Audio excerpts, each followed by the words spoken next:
तो आप सभी लोग जूम में लॉग इन कर लीजिए। और जैसा कि आप लोग स्क्रीन पे देख पा रहे हैं, हम लोग इस भजन को गाएंगे अभी। इस भजन का नाम है जय राधे कृष्ण गति। तो इसमें जो वृंदावन के अलग अलग विग्रह है, जैसे राधा माधव है, राधा मदन मोहन है, राधा गोविंद है, इनके जो आचार्य हुए, जिन्होंने इन विग्रहों की स्थापना की, हम इनके बारे में अभी इस भजन के द्वारा चर्चा करेंगे। और इस भजन के पश्चात हम लोग आज का जो सत्र है वो प्रारंभ करेंगे। तो आप लोग मेरे पीछे दोहराइए। जय राधा माधव, राधा माधव राधे।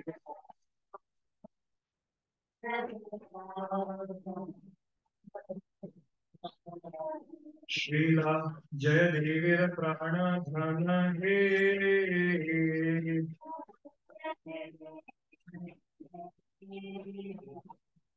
जय देवीर प्राण धन हे।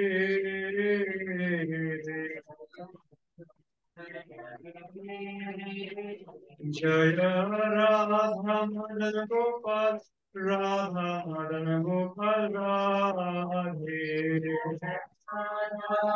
जय राधा माधव माधव, जय सीता राधा नाथिर माधव। प्राण धन हे।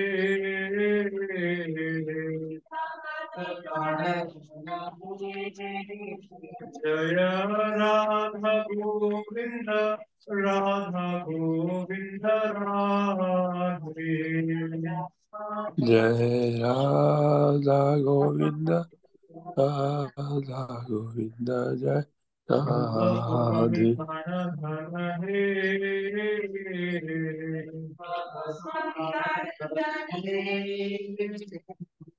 गुरु गोस्वामी प्राण धन हे।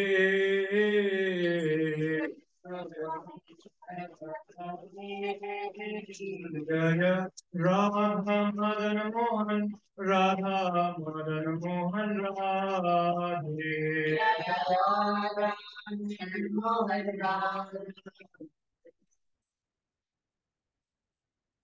सनातन प्राण धन हे।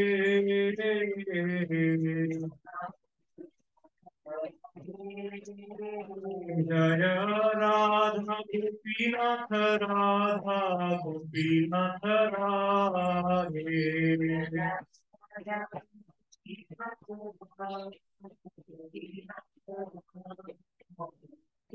मधु पंडित प्राण धन हे।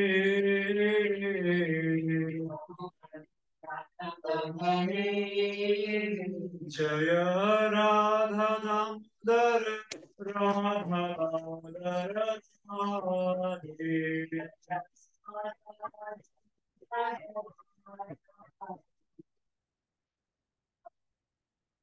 जिन गोस्वामी प्राण धन हे।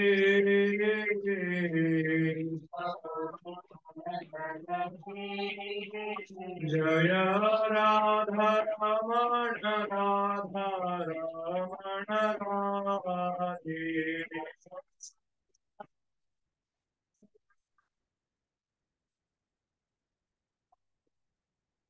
गोपाल भट्टेर प्राण धन हे।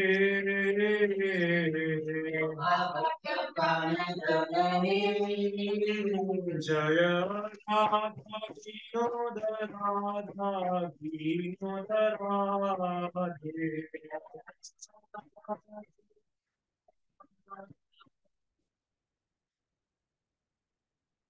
लोकनाथ प्राण धन हे।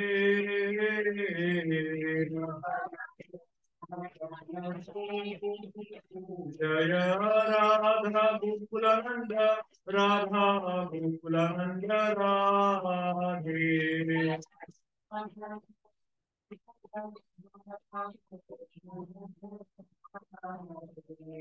विश्वनाथ प्राण धन हे।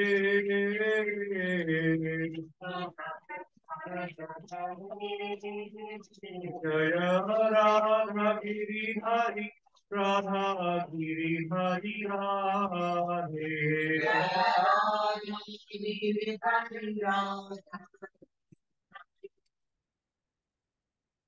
दास गोस्वामी प्रणव हे।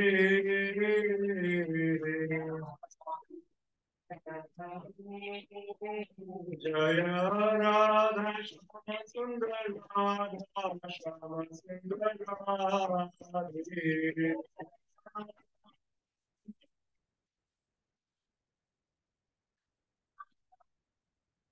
श्यामानंद प्राण धन हे।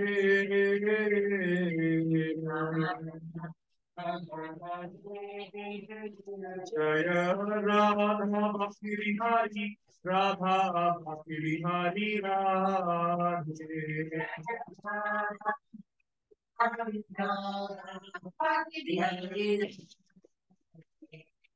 हरिदास प्राण धन हे।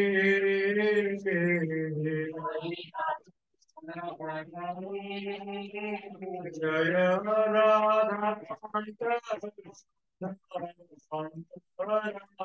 राधे।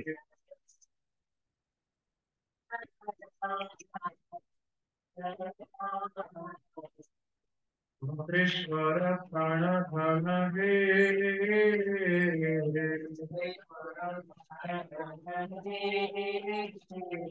वक्रेश्वरेर प्रसन्न धन हे।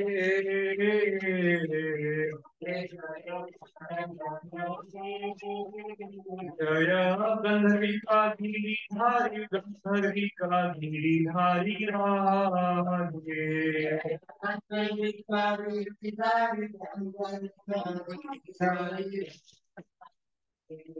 सरस्वती प्राण धन हे।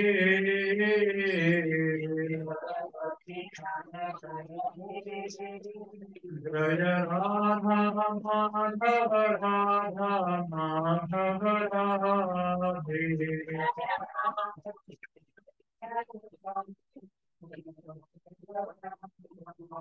जय राधा बिहारी राधा राधा बिहारी राधे।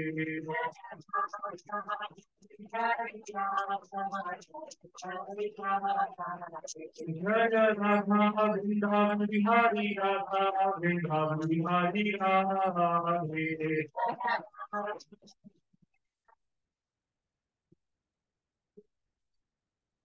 जय राधा पार्वती राधा पार्वती राधे।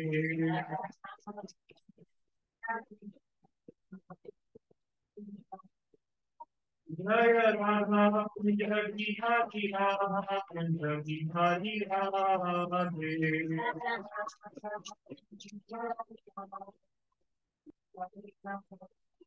जय राधा वृंदावन चंद्र राधा वृंदावन चंद्र राधे।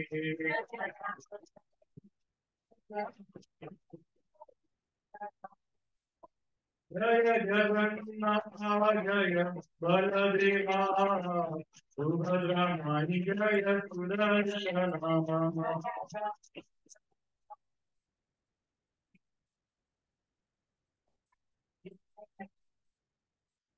जय पंचतत्वा जय पंचतत्वा पंचतत्वा जय पंचतत्वा।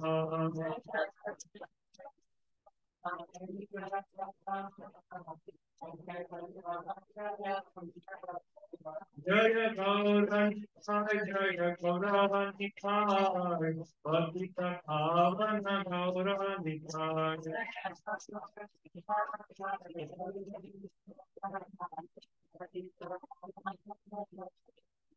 जय बालाजी भगवान जय बालाजी भगवान बालाजी भगवान जय बालाजी भगवान।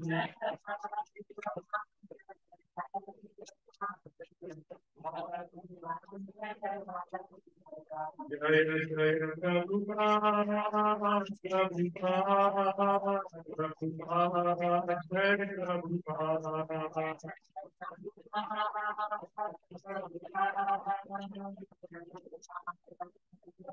जय जय गुरुदेव गुरुदेव गुरुदेव जय गुरुदेव।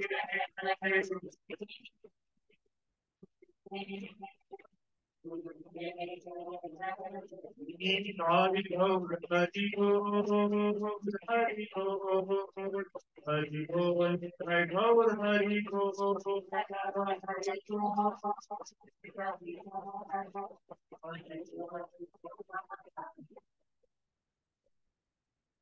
वृंदावन धाम की जय, श्री हरिनाम संकीर्तन की जय, जगत गुरु स्वरूपाद की जय, गौर प्रेमानंदे, हरि हरि बोल।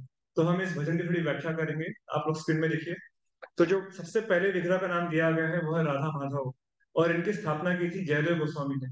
तो गीत गोविंद जो हम लोग गाते हैं, दशावतार स्तोत्र, और जगन्नाथ मंदिर पुरी में अगर आप देखेंगे तो भगवान रोज रात को सोने से पहले गीत गोविंद का जो पूरा गीत है उसको ओढ़ के सोते हैं। तो भगवान को वो बहुत प्रिय है। तो जयदेव गोस्वामी गीत गोविंद के ऑथर है, और उन्होंने ही राधा माधव के विग्रहों की स्थापना की थी। तो राधा माधव विग्रह है वो उनके प्राण धन है। और प्रभुपाद ने भी फिर इस्कॉन मायापुर में श्री श्री राधा माधव की स्थापना की। तो जैसे अभी हम लोग यात्रा में जाने वाले हैं, तो वहां पर राधा माधव, पंच तत्व, गौर निताय, नरसिम्हदेव भगवान, हम सबका दर्शन करेंगे। तो बट एक्चुअली में अगर आप देखो, सबसे पहले राधा माधव की स्थापना जयदेव गोस्वामी ने की थी।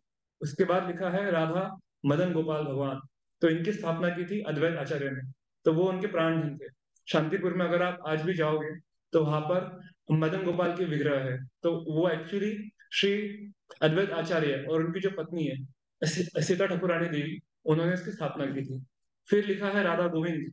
आज राधा गोविंद जी कहाँ पर है बताइए? जयपुर में है।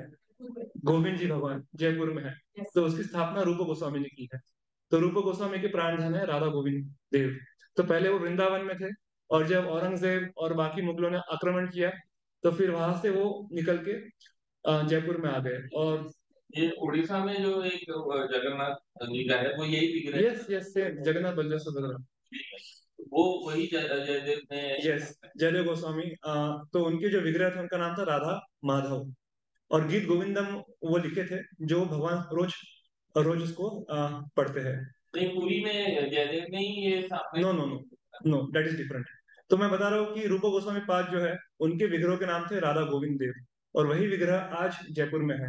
जयपुर में सुबह मंगल आरती में 5,000 लोग आते हैं एवरी डे। आप गए उधर? Very good. तो गोविंद देव के दर्शन करने के लिए खचाखच पूरा मंदिर पैक रहता है। तो वो उनके प्राण धन है रूप गोस्वामी के। तो मैं बता रहा था कि जब आक्रमण हुआ मुगलों द्वारा, तो फिर भगवान गोविंद देव वृंदावन छोड़ के जयपुर में आ गए। और ऐसा माना जाता है कि जयपुर भी ब्रज से अलग नहीं है। तो ब्रज 84 कोस जो है उसी में जयपुर भी माना जाता है। तो भगवान वृंदावन में ही है, थोड़ा वृंदावन से दूर भी है। फिर उसके बाद लिखा है मदन मोहन भगवान। आज कहाँ पर है बताइए? उनके विग्रह कहाँ पर है आज? करौली में है। करौली में भगवान राधा मदन मोहन के विग्रहों का आप दर्शन कर सकते हो। उस समय भी जब आक्रमण हुआ तो मदन मोहन जी करौली चले गए, और आज उनके विग्रह करौली में है। करौली में बहुत बड़ा हवेली है, मैं गया नहीं, मैंने सुना है उसके बारे में, और बहुत बड़ा मंदिर है भगवान का। तो वो किनके विग्रह है? सनातन गोस्वामी के। सनातन गोस्वामी ने उनकी स्थापना की थी। हाँ, दूर से दिखते हैं ना, आपने दूर से दर्शन किया होगा। Huge, so they are very beautiful. तो यस, तो पहले वो भी वृंदावन में थे, लेकिन जब आक्रमण हुआ 1900 1800 के आसपास, उसके पहले हुआ होगा, तो उस समय फिर सभी जो वृंदावन के प्रमुख विग्रह है वो वृंदावन छोड़ के जयपुर, करौली, इन सब स्थानों में चले गए। तो फिर उसके बाद में लिखा है राधा गोपीनाथ, ये भी जयपुर में है। इनके विग्रह का दर्शन आप जयपुर में कर सकते हो। और इनकी स्थापना की थी मधु पंडित प्रभु जी ने, और वो उनके प्राण धन थे। तो राधा गोपीनाथ का खोज, उनकी स्थापना, उनकी पूजा, सब कुछ वो किए थे। फिर लिखा है राधा दामोदर। राधा दामोदर मंदिर आज भी वृंदावन में है। अगर आप वृंदावन में राधा दामोदर मंदिर में जाओगे तो वहां पे जीव गोस्वामी की जो विग्रह है श्री श्री राधा दामोदर, आप उनका दर्शन कर सकते हो। और ये विग्रह उनको किसने दिए थे? रूप गोस्वामी ने। रूप गोस्वामी हरे कृष्ण। रूप गोस्वामी ने स्वयं उनको ये विग्रह दिए थे भगवान की पूजा करने के लिए। और उसी मंदिर में प्रभुपाद जी ने 6 वर्ष रह के भागवतम का संकलन किया। भागवतम प्रथम स्कंद प्रभुपाद जी ने राधा दामोदर मंदिर के एक कक्ष में बैठ के लिखा है। अगर आप जाओगे, हाँ आज भी है, यस मैंने भी देखा है। यस, हम लोग जब बीवाईसी वृंदावन यात्रा में गए थे, हम लोगों ने देखा वो। तो वो स्थान आज भी है जहाँ प्रभुपाद जी ने बैठ के भागवतम का फर्स्ट कैंटो 3 वॉल्यूम्स लिख के फिर वो अमेरिका गए थे। तो राधा दामोदर मंदिर इस्कॉन के भक्तों के लिए बहुत स्पेशल है, क्योंकि इस्कॉन का जो ब्लूप्रिंट है, मतलब उसका जो इंसेप्शन है, वो वृंदावन में हुआ था। फिर लिखा है राधा रमन देव जी, आज भी वो वृंदावन में है। आप लोगों ने दर्शन किए हैं? वेरी ब्यूटीफुल डिटीज, बहुत सुंदर है। तो वो गोपाल भट्ट गोस्वामी के विग्रह है, उनकी स्थापना गोपाल भट्ट गोस्वामी ने की थी। तो उनके पास 12 शालिग्राम शिला थे, और एक एक जो दामोदर शिला थी, उसमें से क्या हुआ, जब उन्होंने प्रार्थना की, भगवान को कहा कि मुझे आपको वस्त्र चढ़ाने हैं और हीरे हीरे जवाहरात अर्पण करना है, तो मैं कैसे करूं, आप तो शालिग्राम शिला के फॉर्म में हो। तो अगले दिन, नरसिंह चतुर्दशी के अगले दिन, पूर्णिमा के दिन, भगवान ने अपना राधा रमन का स्वरूप दिखाया। तो आज भी हम लोग उस दिन को उनके जयंती के रूप में मनाते हैं, राधा रमन आविर्भाव महोत्सव के रूप में मनाते हैं। फिर लिखा है राधा विनोद, ये किनके विग्रह है, लोकनाथ गोस्वामी के। और लोकनाथ गोस्वामी के शिष्य कौन थे, नरोत्तम दास ठाकुर, ये उनके गुरु थे लोकनाथ गोस्वामी, और उनके विग्रहों के नाम थे राधा विनोद जी। तो जब लोकनाथ गोस्वामी चले गए, तो उन्होंने उन विग्रहों का ड्यूटी, सेवा जो था, वो नरोत्तम दास ठाकुर और बाकी भक्तों को दिया। तो आज भी ये विग्रह वृंदावन में आपको मिलेंगे, राधा विनोद जी। विश्वनाथ चक्रवर्ती ठाकुर के विग्रहों का नाम था राधा गोकुलानंद। राधा गोकुलानंद के विग्रह, ये विश्वनाथ चक्रवर्ती ठाकुर ने हमारे लिए जो गुरुअष्टक हम गाते हैं, संसार अदावा नल लीडर लोका, तो ये स्वयं लिखे हैं। तो इनके विग्रहों के नाम थे राधा गोकुलानंद। अगर आप बेलगांव में जाएंगे, इस्कॉन बेलगांव, तो वहां पर भी उनके विग्रह है। प्रभु जी आए थे बेलगांव से। कौन आए थे? आप नहीं थे? नहीं, मैं शायद नहीं होगा। अच्छा। वो वहाँ की इंचार्ज है, तो बोले हम लोगों को आगे। तो राधा गोकुलानंद, ये जो विग्रह है, ये विश्वनाथ चक्र ठाकुर के स्वयं के विग्रह थे, उनकी स्थापना वो किए थे।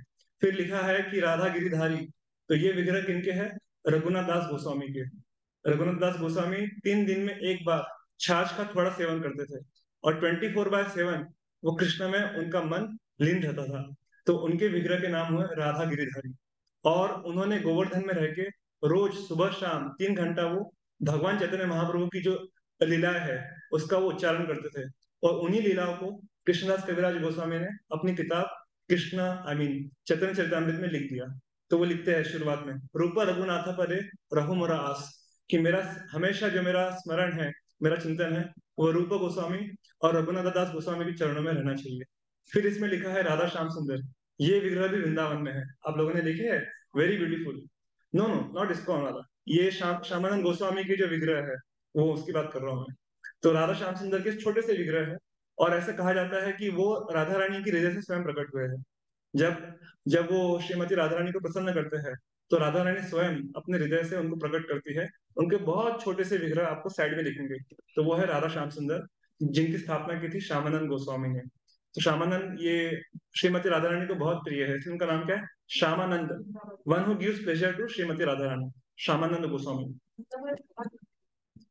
और फिर राधा बाकी बिहारी, आप लोगों ने किए उनके, वेरी ब्यूटीफुल, वो भी बहुत बहुत बहुत सुंदर है। बहुत भीड़ रहता है उधर, जो लोग गए होंगे, जो लोग नहीं गए हैं, हम लोग जब यात्रा में जाएंगे नेक्स्ट टाइम फिर कभी, तो उस समय हम उनका दर्शन कर सकते हैं। राधा बाकी बिहारी, तो उनकी स्थापना की थी हरिदास स्वामी ने, वो उनके आचार्य हुए। वक्रेश्वर पंडित के बारे में आप लोगों ने सुना होगा, 72 घंटे नॉन स्टॉप वो डांसिंग कीर्तन किया करते थे नवदीप मायापुर में। तो उनके विग्रह का नाम था राधाकांत। राधाकांत नाम के विग्रह जगन्नाथपुरी में भी है। तो जब हम लोग पूरी यात्रा में जाएंगे, तो वहां पर भी सर्वम भट्टाचार्य के घर में आप उनके दर्शन कर सकते हैं। और आखिर में लिखा है राधा नो गंधर्विका गिरिधारी। तो श्रीमती राधा रानी का एक और नाम क्या है, गंधर्विका, और गिरिधारी मतलब भगवान श्री कृष्ण। तो इसलिए इसमें हम लोग श्रीमती राधा रानी का नाम नहीं जोड़ते, हम कहते हैं गंधर्विका गिरिधारी। तो ये किनके विग्रह थे, प्रभुपाद के गुरु महाराज के। तो ये विग्रह आज भी आप, कहाँ है ये गंधर्विका गिरिधारी, मायापुर में है क्या? I think they are in Mayapur.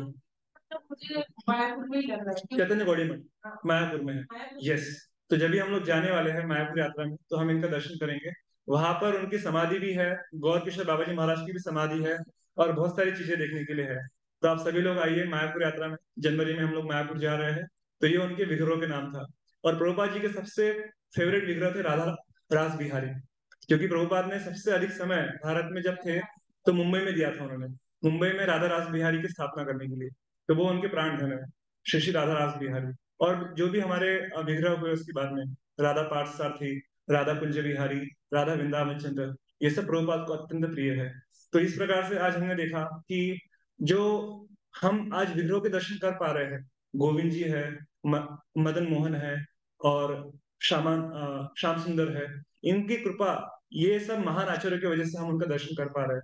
कितना कष्ट, समस्या, तकलीफ झेलने के बाद आज हमें फाइनली इन सभी विग्रहों का दर्शन हो पा रहा है। तो हमें इनके प्रति अत्यधिक कृतज्ञ भावना के साथ इनसे प्रणाम करना चाहिए, कि हमारे अंदर भी उनके प्रति जो प्रेमा भक्ति है वो जागृत हो जाए, और हम उनकी प्रेम में सेवा कर सके। तो ये अत्यधिक आवश्यक है। और जगन्नाथ जी विग्रह जो है वो स्वयंभू है। अगर आप उसका इतिहास पढ़ोगे जगन्नाथ मंदिर का, इसकी स्थापना स्वयं ब्रह्मा जी करते हैं। तो ब्रह्मा जी, अगर आप देखोगे, तो ब्रह्मा के पहले 50 वर्ष जगन्नाथ जी जो है वो नील माधव के रूप में निवास करते हैं। और जो अगले 50 वर्ष है उनके, 51 से लेकर 100 तक, वो इस रूप में दिखते हैं जो आज आप देख रहे हो, जगन्नाथ, बलदेव, सुभद्रा महारानी के रूप में। तो ब्रह्मा जी स्वयं सोचिए, वो खुद आते हैं इनकी स्थापना करने के लिए। तो उसकी बहुत लंबी कहानी है, उसके बारे में फिर कभी चर्चा करेंगे। तो आज के श्लोक में हम लोग प्रवेश करेंगे भी। मेरे पीछे दोहराइए, ओम नमो भगवते वासुदेवाय। ओम नमो भगवते वासुदेवाय। नमो भगवते ओम वासुदेव। नमो भगवते वासुदेवाय। नारायणं नमस्कृत्य नारायण नरं नमस्ते। चैव नरोत्तमं देवीं सरस्वतीं व्यासं ततो जयमुदीरये। विजय मुदीरये। नमस्कारायेषु भद्रेषु नित्यं भागवत सेवया भवति उत्तमश्लोके भक्तिर्भवति नैष्ठिकी। कृष्णाय वासुदेवाय देवकी नंदनाय च नंदगोपकुमाराय गोविंदाय नमो नमः। नमो हम नमो। पढ़ रहे हैं श्रीमद् भागवतम के प्रथम स्कंद, अध्याय क्रमांक 11। इसका शीर्षक है भगवान कृष्ण का। Okay, let me just read the title as it is. तो हम लोग आज भागवतम के 11वें अध्याय से पढ़ रहे हैं। Just give me minute. हाँ, तो इसका शीर्षक है भगवान श्री कृष्ण का द्वारका में प्रवेश। तो इसका हम लोग आज पढ़ रहे हैं श्लोक क्रमांक 11।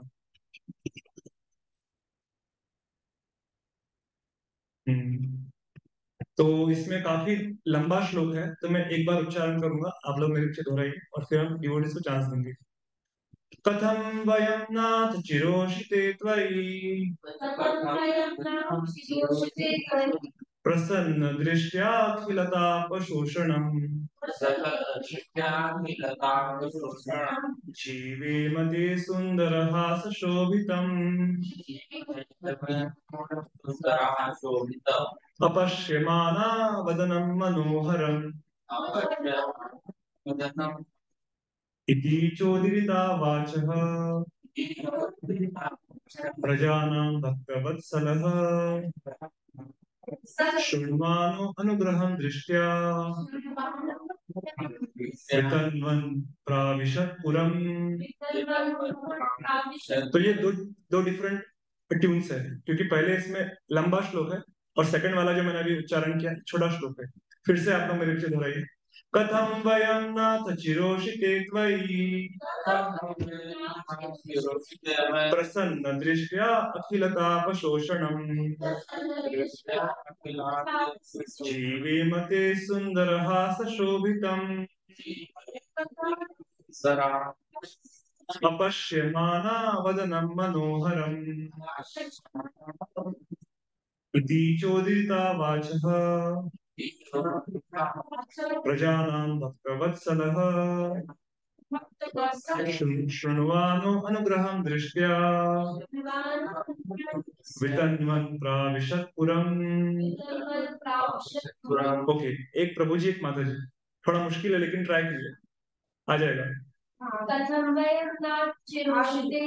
कथं वयं नाथ चिरोषिते त्वयि प्रसन्न दृष्ट्या अखिल तापशोषणम् जीवेम ते सुन्दरहास शोभितम् अपश्यमाना वदनं मनोहरम् इति चोदिता वाचः प्रजानां भक्तवत्सलः शृण्वानो अनुग्रहं दृष्ट्या वितन्वन् प्राविशत् पुरम्। कोई प्रभु जी दोनों चाहेंगे? कथं वयं नाथ शिरोषिते त्वयि कथं वयं नाथ चिरोषिते त्वयि प्रसन्न दृष्टिखिलतापशोषणम् प्रसन्न दृष्ट्या अखिलतापशोषणम् ते सुन्दरहस शोभितम् जीवेम ते सुन्दरहास शोभितम् अपश्यमाना वदनं मनोहरम् अपश्यमाना वदनं मनोहरम् क्रोधीरता वाचः इति चोदिता वाचः प्रजानां भक्तवत्सलः शृण्वानो अनुग्रहं दृष्ट्या वितन्वन् प्राविशत् पुरम्। कोई ऑनलाइन कराना चाहेंगे? Online devotees? Okay, Siddhi Mata ji has raised hand. Okay, please decide. कथं वयं नाथ चिरोषिते त्वयि कथं वयं नाथ चिरोषिते त्वयि प्रसन्नदृष्ट्याखिलतापशोषणम् प्रसन्न दृष्ट्या अखिलतापशोषणम् जीवं ते सुन्दरहासशोभितम् जीवेम ते सुन्दरहासशोभितम् अपश्यमाना वदनं मनोहरम् अपश्यमाना वदनं मनोहरम् इति चोदितावाच इति चोदिता वाचः प्रजानां भक्तवत्सल प्रजानां भक्तवत्सलः अनुग्रहं दृष्ट्या शृण्वानो अनुग्रहं दृष्ट्या वितन्वन्तातीशपुरम् वितन्वन् प्राविशत् पुरम्। Thank you. शब्दार्थ कथम, कैसे, वयम हम, नाथ हे प्रभु, चिरोषिते सदैव बाहर रहने के कारण, त्वयि आपके द्वारा, प्रसन्न प्रसन्नता, दृष्टया झलक से, अखिला संसार भर का ताप दुख शोषणम नष्ट करने के लिए जीवेमा जीवित रह सके ते आपका सुंदर सुंदर हास हंसता हुआ शोभितम अलंकृत अपश्यमाना बिना देखे वदनम मुख मनोहरम आकर्षण इति इस प्रकार च तथा उदीरिताः बोलते हुए वाचः शब्द प्रजानां नागरिकों का भक्तवत्सलः भक्तों के प्रति दयालु शृण्वानः ऐसा जानकर अनुग्रहम दया दृष्टया चित्तवन से वितन्वन वितरित करते हुए प्राविशत प्रवेश किया पुरम द्वारका में। अनुवाद और तात्पर्य कृष्ण कृपा मूर्ति अभय चरणारविंद भक्तिवेदांत स्वामी श्रील प्रभुपाद जी के द्वारा जगत गुरु श्रील प्रभुपाद की जय। अनुवाद। हे स्वामी, यदि आप सारे समय बाहर रहते हैं तो हम आपके उस मनोहर मुखमंडल को नहीं देख पाते, जिसकी मुस्कान हमारे सारे कष्टों को दूर कर देती है। भला हम आपके बिना कैसे रह सकते हैं। उनकी वाणी सुनकर प्रजा तथा भक्तों पर अत्यंत दयालु भगवान ने द्वारिकापुरी में प्रवेश किया और उन सबों पर अपनी दिव्य दृष्टि डालते हुए उनका अभिनंदन स्वीकार किया। तात्पर्य, कृष्ण का आकर्षण इतना प्रबल होता है कि एक बार उनसे आकृष्ट हो जाने पर उनका विच्छोह सह पाना कठिन हो जाता है। ऐसा क्यों है? क्योंकि हम उनसे उसी तरह शाश्वत रूप से संबंधित है, जिस प्रकार सूर्य की किरणें सूर्यमंडल से संबंधित होती है। सूर्य की किरणें और विकिरण के आणविक अंश है। इस तरह सॉरी सूर्य की किरणें सौर विकिरण के आणविक अंश है। इस तरह सूर्य तथा सूर्य प्रकाश को विलग नहीं किया जा सकता। बादलों द्वारा उनका विलगाव क्षणिक तथा कृत्रिम होता है, और जो ही बादल हट जाते हैं त्यों ही सूर्य की किरणें सूर्य की उपस्थिति में अपना सहज तेज बिखेरने लगती है। इसी प्रकार सारे जीव जो पूर्ण आत्मा के सूक्ष्मांश है, वे भ्रामक शक्ति माया के कृत्रिम आवरण के कारण भगवान से विलग है। भ्रामक शक्ति माया के इस आवरण को हटाना है, और ऐसा हो जाने पर जीव भगवान को साक्षात देख सकते हैं और उनके सारे कष्ट तुरंत ही दूर हो जाएंगे। हम में से प्रत्येक व्यक्ति जीवन के कष्टों को हटाना चाहता है, लेकिन हम जानते नहीं कि इन्हें किस प्रकार हटाया जाए। यहाँ पर इसका समाधान दिया गया है, और यह हम पर निर्भर करता है कि हम इसे आत्मसात करें अथवा नहीं। तो प्रभुपा जी देखिए, यहाँ पर एक बात बता रहे हैं, इसको मैं फिर से दोहराऊंगा। प्रभुपा जी कहते हैं कि भ्रामक शक्ति माया के इस आवरण को हटाना है, और ऐसा हो जाने पर जीव भगवान को साक्षात देख सकते हैं और उनके सारे कष्ट तुरंत ही दूर हो जाएंगे। तो बता रहे हैं कि हम सभी आत्मा से हम सभी जो आत्मा है वो भगवान से हमेशा कनेक्ट रहते हैं, जुड़े हुए रहते हैं, और मायावश होकर हमें लगता है कि हम भगवान से विलग हो गए हैं। जब हम भगवान का दर्शन करते हैं तो हम उस फॉरगेटफुलनेस, जो हम भगवान के अस्तित्व को भूल चुके हैं, उसको हम स्मरण कर सकते हैं। तो बता रहे हैं कि यही हमारे जीवन के सभी कष्टों और समस्याओं को सुलझाने का एकमात्र उपाय है, भगवान का स्मरण करना और भगवान की विग्रहों का दर्शन करके उनकी सेवा में तत्पर रहना।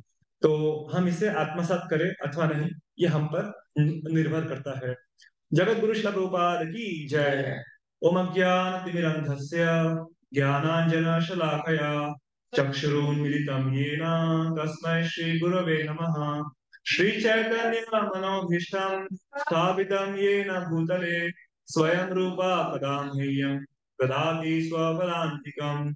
वन्देऽहं श्रीगुरो श्रीयुतापदकमलं श्रीगुरून् वैष्णवांश्च श्रीरूपं साग्रजाता सहगणा रघुनाथान्वितं तं सजीवं साद्वैतं सावधूतं परिजनासहितं कृष्णचैतन्यदेवं श्रीराधा कृष्णपादान् सहगणा ललिता श्रीविशाखान्वितांश्च। नमो विष्णुपदाय कृष्णपृष्ठाय भूतले श्रीमते भक्तिवेदांत स्वामिनिति नामिने नमस्ते सारस्वते देवे गौरवाणी प्रचारिणे निर्विशेष शून्यवादी भाष्यान्तरेशतारिणे नमो महावदन्याय कृष्ण प्रेम प्रदायते कृष्णाय कृष्ण चैतन्य नामिने गौरकृषे नमः। हे कृष्णा करुणा सिंधु दीनबंधु जगतपते गोपेश गोपिका कांत राधा कांत नमस्ते तप्त कांचन गौरांगी राधे वृंदावनेश्वरी वृषभानुसुते देवी प्रणमामि हरिप्रिये। वाञ्छाकल्पतरुभ्यश्च कृपा सिन्धुभ्यैव च पतितानां पावनेभ्यो वैष्णवेभ्यो नमो नमः। जय श्री कृष्ण चैतन्य प्रभु नित्यानंद श्री अद्वैत गदाधर श्रीवासादि गौर भक्तवृंद। हरे कृष्णा कृष्णा कृष्णा हरे हरे, हरे राम राम राम हरे हरे। हरे कृष्णा कृष्णा कृष्णा हरे हरे, हरे राम राम राम हरे हरे, हरे कृष्णा कृष्णा कृष्णा हरे हरे, हरे राम राम राम हरे हरे। मुखं करोति वाचालं पङ्गुं लङ्घयते गिरिं यत्कृपातमहं वन्दे श्रीगुरुं दीनतारिणं परमानन्दमाधवं श्रीचैतन्येश्वरम्। हरे कृष्ण। सभी ऑनलाइन भक्तों से निवेदन है, अपना अपना वीडियो ऑन कर लीजिए, और ऑफलाइन भक्तों से निवेदन है आपका फोन साइलेंट कर दीजिए, ताकि हम अगले आधी घंटा जो हमारा क्लास का समय है उसको ध्यानपूर्वक सुन सके। So please all Vaishnavas Vaishnavis, please turn on your videos. तो हरे कृष्ण।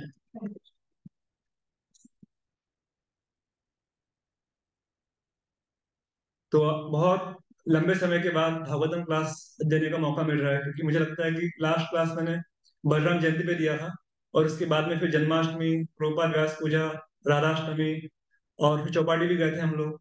तो कई कई बार जब अवसर मिला तो फिर किसी ना किसी कारणवश क्लास देने के लिए मैं उपस्थित नहीं था। तो आज लगभग एक महीने के बाद क्लास देने का एक मौका मिल रहा है, और आज अश्विन मास का पहला दिन भी है। So Ashwin month is very auspicious. Chaturmas का जो तीसरा महीना है वो आज से शुरू हो गया है। तो आई वेलकम एवरीवन, आप सभी का स्वागत। आप लोग आज के इस सुबह के सत्र में आए।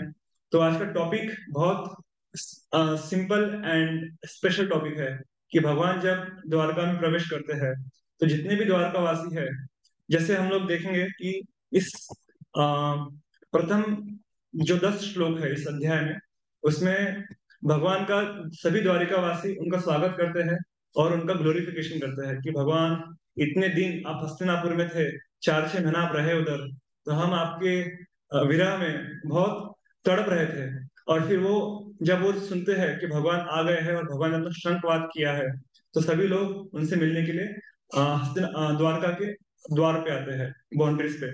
और फिर वहां वहां पे आने के बाद वो सब भगवान का ग्लोरिफिकेशन प्रारंभ कर देते हैं। तो थोड़ा सा मैं जो पिछले 10 श्लोक है उसके बारे में समरी बताऊंगा। तो पहले 3 श्लोक में भगवान शंख बजाते हैं, शंख बजाया उन्होंने और शंख का वर्णन किया गया है, और उसका जो ध्वनि है वो ध्वनि सुन के सभी द्वारिकावासी समझ जाते हैं कि भगवान आ गए हैं। फिर अगले जो 4 से लेकर 10, आज का जो हमारा 10वां श्लोक है, तो अगले 7 श्लोकों में द्वारकावासी भगवान का स्वागत करते हैं, और वो भगवान को अलग अलग जो प्रार्थना है वो उनको समर्पित करते हैं, कि भगवान किस प्रकार से आप जब नहीं थे तो हम आपसे अलग होके बहुत अत्यंत दुखी अवस्था में थे, और आज जब हमें आपका दर्शन हो रहा है तो हमारा सारा दुख, कष्ट, सब कुछ समाप्त हो गया है केवल आपके दर्शन मात्र से। तो जैसे अगर आप देखो तो 7वें श्लोक में वो भगवान से प्रार्थना करते हैं, भवाय नस्त्वं भव विश्व भावना, त्वमेव माता सुरपति पिता, त्वं सद्गुरु न परमं च दैवतम, यस्यानुतो वृत्य कृतुनो भाभुविवम। कि आप ही हमारे माता हो, आप ही पिता हो, आप ही हमारे प्राण धन हो। जब आप नहीं होते हो तो हमारा जीवन मरण के समान हो जाता है, और जब आप हमारे समक्ष होते हो तो जान में जान आ जाती है। ऐसा वो भगवान को बहुत सारी प्रार्थनाएं करते हैं कि आप इस सृष्टि के रचयिता हो, आप ही सब कुछ निर्माण करने वाले, उसका पालन करने वाले, उसका पोषण करने वाले, सब कुछ भगवान आप ही हो। तो आप हम पे, हमारे ऊपर आपकी दया दृष्टि, कृपा दृष्टि हमेशा बनाए रखिए। फिर वो उसके बाद वाले श्लोक में कहते हैं, अहो सनात भवता स्म यत् वयं त्रैविस्तपानां अपि दुरा दर्शनम, प्रेम स्मिता स्निग्ध निरक्षनाननम, पश्येम रूपम तव सर्व सौभगम। आपका दर्शन करने से सभी प्रकार के जो सौभाग्य है, हम उसका उदय अपने जीवन में अनुभव करते हैं। और हम सब अनाथ है, हमारा कोई नहीं है। जैसे हम कहते हैं ना कि हमारा वास्तविक स्थान कहाँ पर है, गोलोक वृंदावन आध्यात्मिक जगत में है, और भौतिक जगत में हम केवल और केवल माया की मार खा रहे हैं। लेकिन जब हम भगवान कृष्ण का और श्रीमती राधा रानी का शरण लेते हैं तो हम अनाथ जीव सनाथ बन जाते हैं, in the protection of Shri Shri Radha and Krishna. तो वो इस प्रकार से प्रार्थना करते हैं कि जब भगवान हम आपको भूल जाते हैं तो हमें कई प्रकार के कष्टों का सामना करना पड़ता है, और आपका स्मरण करने से ही हम सभी सनात होके हम माया से लड़ सकते हैं। जैसे हम कहते हैं हमारे फिलोसफी में, always remember Krishna, never forget Krishna. हमारा जो मूल उद्देश्य है भक्ति करने का वो ये होना चाहिए कि हम 24/7 भगवान कृष्ण का स्मरण कर सके, और एक क्षण के लिए भी उनका विस्मरण ना होने पाए। फिर जो कल का श्लोक था उसमें भी वो इस प्रकार से प्रार्थना करते हैं कि जब आप मथुरा वृंदावन में रहते हो, हस्तिनापुर में रहते हो, तो हर एक क्षण हमें करोड़ों करोड़ों सालों के समान लगता है, क्योंकि हम आपका दर्शन नहीं कर सकते। जैसे हम रोज गाते हैं ना कि युगायतम निमेषेना चक्षुषा प्रावितम शून्यायतम जगत सर्वम गोविंद विरह। गोविंद के विरह में, गोविंद के बिना एक एक क्षण युग के समान लगता है। ऐसी भक्त की चेतना होती है। भगवान सामने खड़े हो फिर भी वो सोचता है कि भगवान मेरे से कितने दूर है। ये श्रीमती राधा रानी का भाव है। अगर आप पढ़ोगे कृष्णा बुक के अंदर भ्रमर गीत करके सेक्शन आता है, उसमें आप पढ़ोगे उनकी प्रार्थना है, तो मैं तो एकदम चौंक गया। मैं बोला क्या प्रार्थना लिखी है, वाह। तो वो कहते हैं उद्धव को कि देखो उद्धव, आप कृष्णा के मैसेंजर, उनके दूत बन के आए हो, लेकिन आप उनसे कह दो कि हमारा उनसे कोई वास्ता नहीं। इस प्रकार से वो उनको डांटते हैं। और फिर वो बताते हैं प्रभुपाद जी की, देखिए गोपियों के लिए भगवान कृष्ण का विरह इतना मुश्किल है, इतना मुश्किल है कि एक क्षण भी उन्हें करोड़ों करोड़ों युगों के समान लगता है। इतना वो भगवान से प्रेम करते हैं, और इसलिए वो भगवान के टॉप मोस्ट डिवोटीज है। गोपीर भर्तुर पद कमल दास दास दास दास दासानुदास। ये महाप्रभु की प्रार्थना है कि मुझे क्या बनना है, मुझे गोपीनाथ के जो श्रेष्ठ भक्त है उनके दासों के दासों का दास बनने का मैं प्रयास कर रहा हूँ। तो इस प्रकार से हम देखते हैं कि जितने भी भक्त हैं भगवान के, उन सब में गोपियां सबसे सर्वश्रेष्ठ है, और सभी गोपियों में श्रीमती राधा रानी ये टॉप मोस्ट है, शीर्ष टॉप मोस्ट। तो इस प्रकार से वो जितने भी द्वारकावासी है वो भगवान से प्रार्थना कर रहे हैं कि जब आप मथुरा वृंदावन हस्तिनापुर में जाते हो, तो आपके विरह में ये द्वारकावासी शमशान बन जाता है, ये जो द्वारका नगरी है।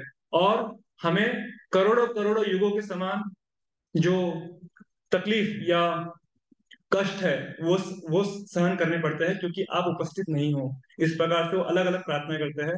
और आज का जो श्लोक है उसमें हम देखेंगे, देखिए उसमें क्या बोलते हैं, कथम वयं नाथ चिरोषिते त्वयि प्रसन्न दृष्ट्या अखिल ताप शोषणम जीवेम ते सुंदर हास शोभितम अपश्यमाना वदनम मनोहरम। अपश्यमाना, आपका दर्शन नहीं किया है इसलिए हम, हमारा जो परिस्थिति है वो अत्यंत दयनीय है। अभी आपका दर्शन हो गया है, अभी आप पश्यमान हो गए हो, now you are visible to our eyes. तो इसलिए अभी हम सौभाग्य का अनुभव कर रहे हैं। जीवे मते सुंदर हास शोभितम अपश्यमाना वदनम मनोहरम। मनोहर, आपका जो मुख है वो मनोहर, मन को हरने वाला है।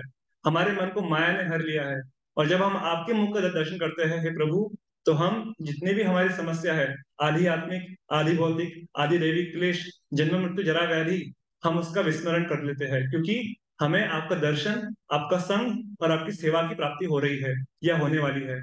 तो ये बहुत महत्वपूर्ण है। तो इस प्रकार से तो यहाँ पर लिखते हैं श्रील प्रभुपाद जी, उन सभी की प्रार्थनाओं को स्वीकार करके भगवान फिर आगे द्वारिका में प्रवेश करते हैं। Then lord Krishna enter the city of Dwarka. और जो आगे के 15 तक श्लोक है, 5 श्लोक 11 से लेकर 15 तक, उसमें जो द्वारिका नगरी का सजावट है, डेकोरेशन सब द्वारका नगरी, उसके बारे में हम लोग चर्चा करेंगे नेक्स्ट क्लास में। तो ये मैंने बहुत संक्षेप में बताया कि किस प्रकार से जो द्वारका वासी है, देखिए there are 3 categories, one is Vrindavan वासिस, सेकंड इज हस्तिनापुर वासिस पांडवजन, एंड थर्ड इज द्वारका वासिस। तो भगवान वृंदावन में कितने वर्ष रहे बताइए? 11 वर्ष। 11 वर्ष, yes. So Krishna was in Vrindavan for 11 years। उसके बाद कुछ वर्ष वो मथुरा में रहे, और बाकी जो उनका जीवन था वो द्वारका में थे, लेकिन द्वारका से भी हस्तिनापुर जाते आते रहते थे, क्योंकि उनको पांडवों से बहुत प्रेम था। पांडव भी भगवान के शुद्ध भक्त थे। द्वारका में तो केवल नाम के लिए रहा करते थे, कुछ समस्या हो गई चलो हस्तिनापुर, चलो हस्तिनापुर, ऐसा कर करके कितना समय वो हस्तिनापुर में रहे अपने पांडव भक्तों के साथ। तो इसलिए उसका भी वर्णन हम लोगों ने पिछले अध्याय में देखा था, चैप्टर 7, 8, 9, 10, 4 अध्याय। अब देखिए हस्तिनापुर के बारे में 7वें अध्याय में दिखाते हैं कि अश्वत्थामा को भगवान दंड दिलवाते हैं। 8वें अध्याय में कुंती महारानी की प्रार्थना है। 9वें अध्याय में भीष्म देव की प्रार्थना है, और 10वें अध्याय में कृष्णा लिविंग हस्तिनापुर, उसके ऊपर एक पूरा अध्याय है। जब भगवान कृष्ण हस्तिनापुर छोड़ के जा रहे हैं, तो किस प्रकार से जो हस्तिनापुर के वासी है, पांडवगण और वहां की जो स्त्रियां हैं, और कुंती महारानी, सुभद्रा महारानी, सब कुछ भगवान से विलाप कर रहे हैं कि आप मत जाइए, आप रुक जाइए, लेकिन वो फिर भी वो जाने के लिए तत्पर रहते हैं। तो अभी आगे के जो 5 श्लोक है उसमें हम देखेंगे कि द्वारका नगरी का जो श्रृंगार किया गया भगवान के आविर्भाव के तौर पे, कि भगवान अभी द्वारका में प्रवेश करने वाले हैं, तो उसकी जो सजावट है, उसका जो डेकोरेशन है, उसके बारे में हम लोग अगले सत्र में चर्चा करेंगे। ठीक है, आज के टॉपिक पे आते हैं। तो कितने लोगों ने आज का टॉपिक पढ़ा है बताइए। यस माता जी बोलिए। श्री कृष्ण द्वारिका में। नो, वो तो शीर्षक का नाम है। आज के टॉपिक का कितने लोगों ने पढ़ा है मैसेज में? आज का टॉपिक है वैष्णव अपराध से कैसे बचे। तो मैसेज में लिखा होगा। तो ये हमारा आज का मेन टॉपिक है, how to refrain from committing Vaishnava offences. तो मैं अपना ये शेयर करता हूँ। Let me share white board, आप लोग वो देखिए। तो we will see some examples also, आप लोग भी कंट्रीब्यूट कीजिए, यू कैन आल्सो कंट्रीब्यूट, कि किस प्रकार से अलग अलग शास्त्रों में, रामायण, महाभारत, भगवत गीता, भागवतम में कई सारे एग्जाम्पल्स दिए गए हैं। कई कई भक्तों ने वैष्णव अपराध किया और उसकी वजह से उनको दंड भुगतना पड़ा, तो वो हम लोग उसके बारे में चर्चा करेंगे।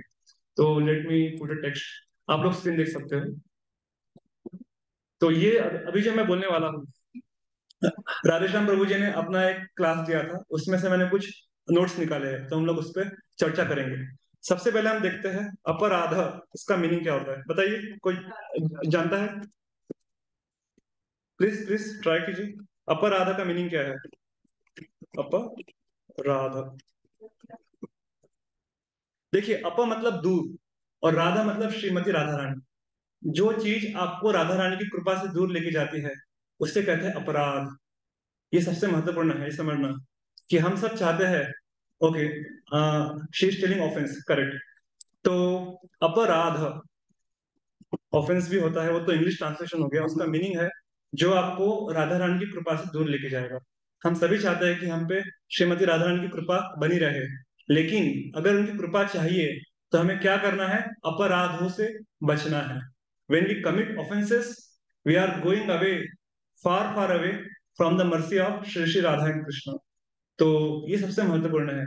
बिना राधा रानी के कृष्ण की कृपा मिलना असंभव है, और उसके लिए हमें क्या करना है? हमें अपराधों से बचना चाहिए। तो अपराध, तो यहाँ पे मैं लिख रहा हूँ, अप means far, distant, and Radha means Radha Rani. Very simple, which takes away from the mercy of Shrimati Radha Rani is अपराध, और वी कॉल इट ऑफेंस। तो मैं 6 प्रकार के अपराध के बारे में बताऊंगा आज। ये एक्रोनिम, इसको आप लोग याद रख सकते हो। एक्रोनिम क्या है? जोक बैड, बैड जोक तो उसका उल्टा जोक बैड। तो पहला जे जो है, और अपराध का एक और चीज क्या है, जब हम लोग हरिनाम जप करते हैं, रोज सुबह हम लोग 10 नाम अपराध के बारे में चर्चा करते हैं, राइट? 10 ऑफेंसेस। तो पहला ऑफेंस कौन सा है बताइए? To blaspheme the Vaishnavas who have dedicated their lives for propagating the Krishna consciousness, holiness। प्रचार करने के लिए जो वैष्णवगण अपना जीवन, अपना समय, अपना शक्ति भगवान की सेवा में लगा रहे हैं, ऐसे वैष्णव भक्तों की निंदा करना या निंदा सुनना। To blaspheme means to hear blasphemy and to speak blasphemy. इससे क्या होगा? हमारा नाम जप में रुचि चला जाएगा और फिर हमें कृष्ण की कृपा कभी भी प्राप्त नहीं हो सकती। तो ये सबसे first offence in holy name is blaspheming और हियरिंग ब्लास्फेमी अबाउट वैष्णवास। ये भी मैं यहाँ पे लिख देता हूँ कि टू हियर, तो ये इंग्लिश में है, इसको आप लोग हिंदी में समझ लीजिएगा। टू हियर, स्पीक और रिमेम्बर, ये भी इंपॉर्टेंट है। तो तीनों तरीके से, बॉडी, माइंड एंड वर्ड्स। मन में आप सोच रहे हो, मुंह से बोल रहे हो, और फिजिकली किसी का अपराध कर रहे हो, remember blasphemy, very important, of any Vaishnava, चाहे वो कनिष्ठ हो, मध्यम हो, उत्तम हो, हमको पता नहीं है कौन किस स्तर पे है, तो हमें बहुत सावधान रहना चाहिए। Of any Vaishnava is offence. तो ये ऑफेंस की कैटेगरी में आता है। तो उसमें भी दो बातें हैं। एक होता है अनजाने में किया गया अपराध, उसको भगवान क्षमा कर देते हैं, आप माफी मांग लीजिए, क्षमा हो जाएगा। और एक होता है जानबूझ के किया गया अपराध, विच इज डन पर्पसफुली, उसकी छवि खराब करने के लिए। होता है ना, आप देखते हो कि ये वैष्णव मेरे से बहुत आगे जा रहा है, तो हम उसके बारे में रूमर्स फैलाते हैं, या उसके बारे में अथॉरिटीज को कंप्लेन करते हैं, अरे प्रभु जी ऐसा करते हैं, प्रभु जी ये नहीं करते हैं, वो नहीं करते हैं, कुछ सेवा नहीं करते हैं, फॉर एग्जाम्पल। तो इससे भी क्या होता है? अपराध लगता है। जब आप बोल रहे हो आपको भी अपराध लग रहा है, जो सुन रहा है उसको भी अपराध लग रहा है, so we have to be very very careful. तो ये तो उसमें तो जो जानबूझ के करते हैं उसका हम लोग आज चर्चा करेंगे। तो ये एक्रोनिम है जोक बैड। तो सबसे पहला जे क्या है? Not feeling joy upon seeing the Vaishnava. जब आप वैष्णव को देखते हो आपको कुछ प्रसन्नता नहीं होती है। आप विचार करोगे ये क्यों आ गया मेरे सामने, मेरा दिन खराब हो गया आज का, oh my whole day is spoiled now, why? Because I have seen the face of this devotee. तो ये पहला अपराध है, not feeling joy upon seeing the Vaishnava. Any examples from scriptures? बताइए। गुड, नहीं लगता अच्छी बात है, नहीं लगना चाहिए, उसके लिए ही है ये। Very good. और जो अज्ञान की जाके बाहर वाले वो बोलते हैं कि क्या है जो ब्रह्म वाले वो करते हैं। उनको पाप लगता है, ज्ञान नहीं है ना। ज्ञान होने के बावजूद उसको पता नहीं आप वैष्णव हो कि क्या हो, उसको लगता है हरे कृष्ण वाले आ गए, so they will get seen not offence. आप नाम जप कर रहे हो, हियरिंग कर रहे हो, फिर भी आपको आप किसी वैष्णव के साथ क्रॉस है, आपका कुछ झगड़ा है, तो फिर आपको अपराध लगेगा। अभी हम लोग मेरा है जाती हूँ, तो कोई भी अगर ऐसे है वैष्णव भी जाता है तो मुझे बहुत आनंद आता है, बहुत खुशी होती है। Very good. एक मतलब फील ऐसा होता है कि मतलब एक से दो है, मतलब अच्छा लगता है कि उनके साथ हम जाके बैठ के बातें करते हैं। ठीक है, तो अच्छा लगता तो मैं एग्जांपल देता हूँ, समय कम है क्योंकि। नॉट फीलिंग जॉय का एग्जांपल है भृगु मुनि एंड ब्रह्मा जी। आप लोगों ने भी कहानी सुनी होंगी। जब भृगु मुनि परीक्षा देने के लिए आते हैं ब्रह्मा विष्णु महेश का, सबसे पहले ब्रह्मा जी के पास जाते हैं, और ब्रह्मा जी को क्या किया उन्होंने? दंडवत नहीं किया। ब्रह्मा जी उनके पिता है, but he never offered obeisances, तो उनको अच्छा नहीं लगा। He didn't feel Joy upon seeing Bhrigu मुनि। तो ये एक एग्जांपल आप स्मरण कर सकते हो ब्रह्मा जी का। ब्रह्मा, सो ब्रह्मा वॉज एट फॉल्ट। उन्होंने क्रोध नहीं किया, सहन किया उन्होंने, लेकिन उनको अच्छा भी नहीं लगा, तो भृगु समझ गए ये सुप्रीम नहीं हो सकते। और एक एग्जांपल है दक्ष और सती का, सुना है आपने? जब सती देवी दक्ष के सभा में आती है, उनको बिल्कुल प्रसन्नता नहीं हुई। क्यों? क्योंकि ये मेरे दुश्मन की पत्नी है। बेटी है आपकी? नहीं, दुश्मन की पत्नी है। वो देख के उसको बिल्कुल प्रसन्नता नहीं हुई। So this is not feeling joy upon seeing the Vaishnava. और एक एग्जांपल आता है सूर्य जी और ध्रुव का। जब सूर्य जी ने देखा कि ध्रुव मेरे पति के सिंहासन पे बैठने का प्रयास कर रहा है, तो उसे बहुत बुरा लगा और उसने ध्रुव का अपराध किया। So this is one example, not feeling joy upon seeing the Vaishnava. ऐसे आप कई सारे एग्जांपल दे सकते हो। जाने अनजाने में जब आप अपराध करते हो, उसका परिणाम क्या होगा वो कोई नहीं बोल सकता। We never know. जब भगवान राम का राज्याभिषेक होने वाला होता है, तो कैकेयी को अच्छा नहीं लगा। उसको लगा कि अगर ये राजा बन जाएगा तो मेरे बेटे का क्या होगा, तो इसलिए फिर उन्होंने उनको वनवास करा दिया। So not feeling joy upon seeing others happiness और upon seeing the growth of Vaishnava, it's first first thing to take care. तो ये हमको इससे बचना चाहिए। Yes, very good example. So Mata ji telling Dhritarashtra and पांडवा, जब उनको मालूम पड़ा कि पांडव लोग बच गए लक्षागृह से, और जब वो आते हैं वापस हस्तिनापुर में, तो उनको बिल्कुल भी प्रसन्नता नहीं हुई। क्यों आ गए ये लोग, हमारा पूरा काम चौपट हो गया। तो this is offence, grave offence. Second is not offering obeisances. हमको लगता है दंडवत करने में क्या जाता है, किया नहीं किया, मैं मन से कर रहा हूँ दंडवत। We should offer obeisances. आप दंडवत किसको कर रहे हो? परमात्मा को कर रहे हो। उस व्यक्ति के हृदय में जो परमात्मा है, हम उनको दंडवत कर रहे हैं, व्यक्ति को नहीं कर रहे हैं। तो we should always offer obeisances. Examples? Jarasandha ने भी किसी को किया था, मतलब गालियां वो आएगा, आगे आएगा, वो भी कैटेगरी है। यस, तो इसका एग्जांपल है बृहस्पति और इंद्रा। हाँ, वो आगे आएगा। तो यहाँ पर देखिए, नॉट ऑफरिंग ओबेसेंसेस, दंडवत नहीं किया तो उससे भी अपराध लगता है। एग्जाम्पल क्या है? बृहस्पति और इंद्रा। इंद्रा अपना सेवा स्वीकार कर रहे थे, बृहस्पति आ गए, उन्होंने दंडवत नहीं किया, उनको इग्नोर किया, निग्लेक्ट किया, खत्म। उसके बाद में फिर आप देखो पूरा 6 कैंटो उसके ऊपर ही है। और कौन सा एग्जाम्पल है? बलराम जी और रोमहर्षण होता है। रोमहर्षण बैठ के भागवतम दे रहा है, बलराम जी आ गए, बोले मुझे खड़े रहने की कोई आवश्यकता नहीं है, बाकी ऋषि मुनि खड़े हो गए, अच्छी बात है, मैं बैठा रहूंगा। वो बैठे रह गए और भगवान ने उनको समाप्त कर दिया। So this are offences, grave offence. Short में लिखता हूँ, समय कम है। बलराम जी का लिखा मैंने example, control Z. Okay, sorry. तो मैंने यहाँ पे बलराम जी का एग्जाम्पल दिया और इंद्र का एग्जाम्पल दिया। तो ये होता है दंडवत नहीं करने का परिणाम। फिर क्या है, किलिंग अ वैष्णव। एग्जाम्पल बताइए, किसी ने वैष्णव की हत्या कर दी हो। वृत्रासुर। वृत्रासुर तो महाभागवत डिवोटी थे, उनका भी वर्णन भागवतम में आता है। और इंद्र ने उनको मार दिया। वो सोचे कि अरे ये मेरा दुश्मन है, ये तो असुर है, इसको मैं मार देता हूँ। विश्वरूप का एग्जाम्पल आता है। विश्वरूप जो थे वो त्वष्टा के बेटे थे, जो इंद्र के लिए यज्ञ कर रहे थे। और जब इंद्र को पता चला कि ये विश्वरूप जो है ये असुरों के लिए भी उसका फल दे रहा है, तो उसे बहुत गुस्सा आया और उसने क्या किया, अपने गुरु विश्वरूप को मार दिया।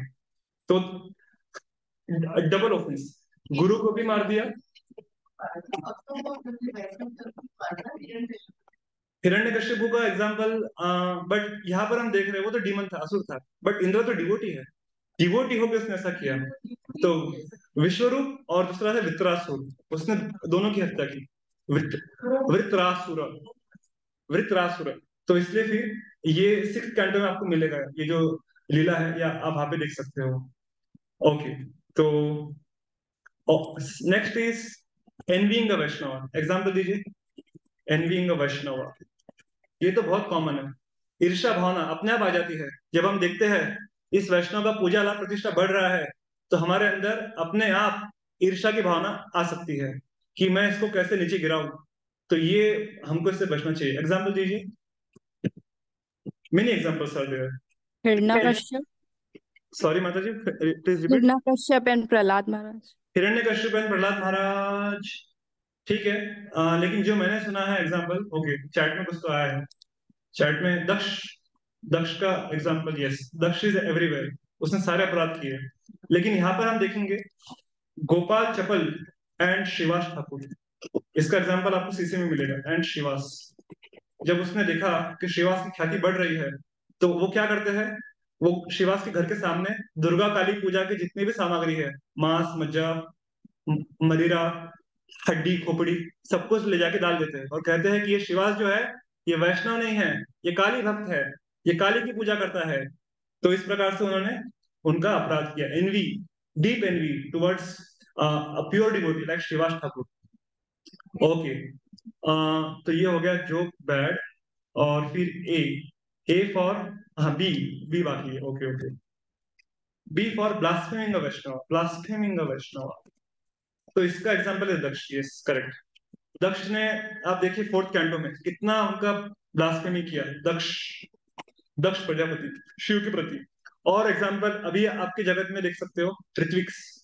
आप इंटरनेट पे जाइए, इस्कॉन के बारे में कितना भला बुरा, कितना गालियां गलौज भरा पड़ा है। तो Ritviks are one of the examples of blaspheming a Vaishnava. They worship Prabhupada, वो प्रभुपाद को मानते हैं, लेकिन प्रभुपाद के जो शिष्य है, जो जीबीसी कमेटी है, उनको वो लोग नहीं मानते हैं। उनके बारे में निंदा करते हैं, बुराई करते हैं, गाली गलौज करते हैं। So this is very very grave offence, blaspheming a Vaishnava. और अभी जो केस चल रहा है मेनका गांधी वाला, कि इस्कॉन वाले गायों की हत्या करते हैं, गाय को कसाई खाने में भेजते हैं। ब्लास्फेमिंग इस्कॉन सोसाइटी, ब्लास्फेमिंग वैष्णव, हॉरिबल। फॉरेनर को मानते हैं, वो अपना है ही नहीं। या तो इस प्रकार से, और भक्तों का रंग देख के अरे ये तो वेस्टर्न बॉडीड है, इसको क्या पता होगा कृष्ण भक्ति के बारे में, तो ऐसा सोच के उनका निंदा करना, उनकी बुराई करना, उनकी चुगली करना, तो ये सब अपराध में आता है। Very very grave offence. तो दक्ष का मैंने एग्जांपल दिया है, दक्ष इज वेरी फेमस। तो उन्होंने शिव जी का बहुत अपराध किया। सो ब्लास्फेमिंग अ वैष्णव। और फिर लास्ट में आता है annoying, becoming angry on Vaishnava, yes, angry upon Vaishnava, angry upon Vaishnava। तो इसका एग्जांपल है हिरण्यकश्यप और प्रहलाद। जब हिरण्यकश्यप ने सुना कि प्रहलाद मेरी बात नहीं मान रहा है, और वो कहते हैं कि आप वन में जाइए और भक्तों का आश्रय लीजिए, तत्साधुमन्ये असुरवर्य देही नाम सदा समुद्विग्न ध्यान असत्ग्रहात् हित्वात्म पाकम गृहमंतकूपम वनम गतोय धरिमाश्रय। आप वन में जाइए, हरि भक्तों का आश्रय लीजिए, उससे क्या होगा, आपके हृदय में जो पाप घुस गया है, जो अपराध है, आप उससे मुक्त हो जाएंगे। थोड़ा वॉल्यूम कम कीजिए। तो ये भी एक अपराध है कि आप भक्तों पे गुस्सा करते हो। Becoming angry upon a Vaishnava, it's also an offence, grave offence. Vibhishan and Ravan, yes very good. Vibhishan और रावण भी, वो तो जो विभीषण है वो उनको समझाने का प्रयास करते हैं रावण को कि सीता को वापस कर दीजिए, वो नहीं मानता है। और फिर वो उस पर बहुत कोपित होता है, गुस्सा करता है। Ravan and Hanuman, Ravan became angry on Hanuman also. उन्होंने उनको मारने का प्रयास किया कि तुम मुझे सिखाने आए हो कि सीता को वापस करो, मैं तुम्हें इसका दंड दूंगा। तो इस प्रकार से कई सारे एग्जाम्पल्स है जो अंगद एंड रावण जो अंगद और रावण भी है। और एक एग्जाम्पल आता है अम्बरीश एंड दुर्वासा। अभी अम्बरीश ने क्या गलती किया था बताओ? थोड़ा चरणामृत पी लिया तो दुर्वासा को इतना बुरा लगा, इतना बुरा लगा कि वो उनपे बहुत कोपित हो गए और उनको मारने का प्रयास किया उन्होंने। इंद्रा एंड कृष्णा, गोवर्धन लीला, भगवान ने उनके पूजा का सामग्री गोवर्धन को दे दिया तो इंद्र उससे बहुत कुपित हो जाते हैं और फिर वो उनके बारे में बहुत उल्टा सीधा कहते हैं कि अरे ये छोटा सा बालक 5 वर्ष का हमको सिखा रहा है क्या करना चाहिए क्या नहीं करना चाहिए, तो इसलिए अभी हम इनको दंड देंगे। ऐसे बहुत सारे एग्जाम्पल है बिकमिंग एंग्री अपॉन वैष्णवा। और एग्जाम्पल मुझे ख्याल में आता है चार कुमार और जय विजय का। जब जय विजय उनको रोकते हैं आप अंदर नहीं जा सकते, तो चार Kumar they become very angry. हो तुम हमको रोक रहे हो, हम तो कुमार है और हम ब्रह्मचारी है, ये है वो है। और फिर उनको श्राप देते थे कि जाओ आप जाके असुर बन जाओ। तो चार कुमार और वैष्णव, चार कुमार और जय विजय, ये भी इसके एग्जाम्पल है। So many examples are there. और फिर डी फॉर डिवोटी। तो ये हमें समझना चाहिए कि अगर मुझे भक्ति में प्रगति करना है तो जाने अनजाने में भी मेरे द्वारा, हमारे द्वारा ये अपराध नहीं होने चाहिए। जो bad, J for not feeling joy upon a Vaishnava, O for, बोलिए बोलिए, O for not offering obeisances, K for killing a Vaishnava, E for envying a Vaishnava, B for blaspheming, A for becoming angry upon a Vaishnava, and D for devotee, Vaishnava devotee, D for devotee। तो ये बहुत महत्वपूर्ण है। जो bad, ये formula Radheshyam प्रभु जी सिखाते हैं अपने लेक्चर में कि हमको इससे बचना चाहिए। कभी भी कुछ भी हो, लेकिन वैष्णव निंदा सुनना भी नहीं है, बोलना भी नहीं है। दोनों दोनों इंपॉर्टेंट है। हमको लगता है मैं तो कुछ बोल नहीं रहा हूँ प्रभु जी, मैं सुन रहा हूँ, सुनने से भी आपको पाप लगेगा उसका। We have to be very very careful. तो इसके एग्जाम्पल कौन है? रघुनाथ भट्ट गोस्वामी। उनके बारे में ऐसा आता है कि जब वो सुनते थे किसी वैष्णव के बारे में कोई बुराई कर रहा है तो अपने कान बंद करके वहां से भाग जाते थे। विष्णु विष्णु विष्णु विष्णु विष्णु ऐसे कह के भाग जाते थे। मुझे किसी भी वैष्णव की निंदा बुराई नहीं सुनना है, चाहे वो कुछ भी हो। वो वैष्णव है, भगवान का नाम ले रहा है, विग्रह की सेवा कर रहा है ना, मॉर्निंग प्रोग्राम कर रहा है, भागवत श्रवण कर रहा है। तो इसलिए हमें उनकी निंदा करना भी नहीं है और सुनना भी नहीं है। अगर हम किसी वैष्णव में फॉल्ट्स देखते भी है तो हमें सीनियर भक्त को जाके इन्फॉर्म करना चाहिए कि प्रभु जी मैं ऐसा ऐसा देख रहा हूँ या देख रही हूँ, आप इसके बारे में विचार कर सकते हैं क्या करना है, और भूल जाइए उस बात को। बट डोंट स्पॉइल, अपना खुद का रिलेशन उनके साथ खराब मत कीजिए, ये बहुत महत्वपूर्ण है। तो we have to be very careful, क्योंकि वैष्णव समुदाय हमको दिया गया है, किस लिए दिया गया है? ताकि हम उनकी सेवा कर सके और भगवान के प्रति जो हमारा प्रेम है उसको हम जागरूक कर सके। अगर हम ऐसा नहीं कर रहे हैं तो फिर हमें भगवान क्या करेंगे, हमसे उस वैष्णव समुदाय को छीन लेंगे। फिर आपको ऐसी जगह भेजेंगे जहां पर भक्तों का संग ही नहीं है। फॉर एग्जाम्पल, मैंने लास्ट टाइम एग्जाम्पल दिया था, अमेरिका, यूरोप, लंदन में डिवोटीज जाते हैं जॉब करने के लिए, दूर दूर तक आपको कोई वैष्णव नहीं मिलेगा। और छोटा मंदिर मिलेगा एक रूम वाला, उसमें एक या दो डिवोटीज है, वो अपनी सेवा में लगे हैं, बात करने के लिए वैष्णव नहीं। सोचिए, तो ये अपराध की वजह से होता है। We have to be very careful. ठीक है, समय है तो एक कहानी बताता हूँ मैं महाराज का। तो जैसे कि आप लोग जानते ही हो कि हिज होलीनेस राधा महाराज 6 महीना ही स्टेज इन यूएस अमेरिका, वहां प्रचार करते हैं। 6 महीना भारत में रह के प्रचार करते हैं। कई वर्ष पहले की बात है, जब महाराज अमेरिका से भारत आए तो उन्होंने भक्तों से पूछा कि चौपाटी मंदिर में सब कैसे चल रहा है।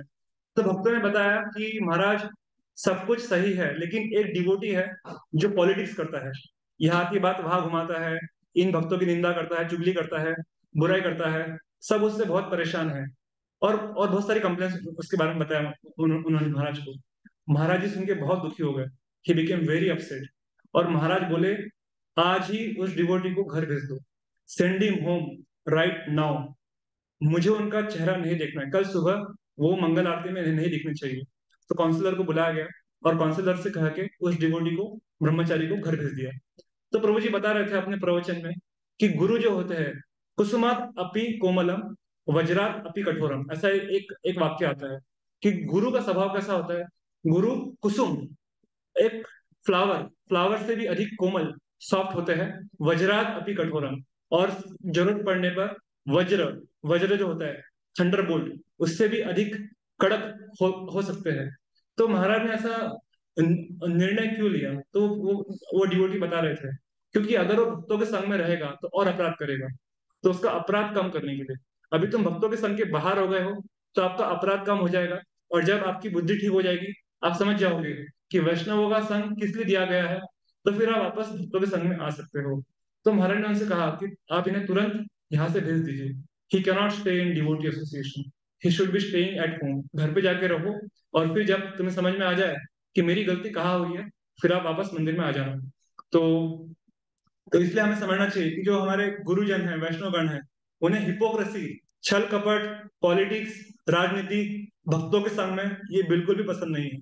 आप बाहर कीजिए, कोई प्रॉब्लम नहीं है, लेकिन भक्तों के संग, वैष्णव समुदाय में हमें ये सब चीजों से बचना चाहिए। हिपोक्रेसी, झगड़ा झंझट, और एक में एक के साथ छल कपट करना, ये अत्यधिक अ, मतलब we are digging our own grave, ऐसा एक इंग्लिश में कहावत है कि हम हमारी कब्र खुद खोद रहे हैं। तो जब हम ऐसा करते हैं तो भगवान नोट करते हैं, और जब समय आने पे क्या होगा, भगवान हमें उसका परिणाम देंगे। हमें उसका परिणाम भुगतना पड़ेगा, अवश्य भुगतना पड़ेगा। तो ये और भी कई सारी लीलाएं हैं, लेकिन हमें समझना चाहिए कि if you really want to please Shrimati Radha Rani, Shri Shri Radha Krishna, guru and Gauranga, तो हमें क्या करना चाहिए। हमें भक्तों के दोष नहीं, भक्तों के गुण देखिए। वैष्णव गुणग्राही, ना दिखाए दोष, काय मनो वाक्य करे वैष्णव संतोष। तो उनके दोषों को मत देखिए, उनके गुणों को देखिए, और अपनी काया से, शरीर से, अपने वाणी से और अपने मन से उनको संतोष, उनको प्रसन्न करने का प्रयास कीजिए, तो भगवान हमसे प्रसन्न होंगे। तो जैसे हम लोग इंग्लिश में कहते हैं ना, लव मी, लव माई सन। अगर एक धनी व्यक्ति है, अगर आपको उसके साथ अपना रिलेशन स्थापित करना है, तो क्या करना होगा। उसका जो बच्चा आता है, उसको चॉकलेट खिलाओ, लॉलीपॉप खिलाओ। तो जब वो देखता है कि बच्चा इससे खुश है, धनी व्यक्ति भी हमसे आकर्षित हो सकता है। उसी प्रकार से भगवान कहते हैं, love me, love my devotees. तो अगर हम वैष्णवों के साथ अच्छा संबंध रखते हैं, तो भगवान हमसे प्रसन्न होंगे कि अरे इसने मेरे वैष्णव को प्रसन्न किया है, तो मैं इस पर अपनी कृपा जरूर बनाऊंगा। ऐसे भी बहुत सारे एग्जाम्पल्स हैं, लेकिन समय हो गया है। तो ये हमें समझना चाहिए कि if you really want to please guru and Krishna, हमें आज ही वैष्णव रिलेशनशिप्स, हमारा जो वैष्णव के साथ संबंध है, व्यवहार है, उसको सुधारने का प्रयास करना चाहिए। तभी हम गुरु और कृष्ण की कृपा को प्राप्त कर सकते हैं, और उसी के माध्यम से गुरु कृष्ण कृपा पाए भक्ति लता बीज। तो भक्ति लता बीज में जो वर्धन है, वो उनकी उनकी कृपा से ही होगा। इन शब्दों के साथ मैं आज के इस प्रवचन को यही विराम देता हूँ। समय हो गया है, तो प्रश्न उत्तर के लिए समय नहीं है, तो ऑफलाइन आप लोग पूछ सकते हो। ओके, लेट मी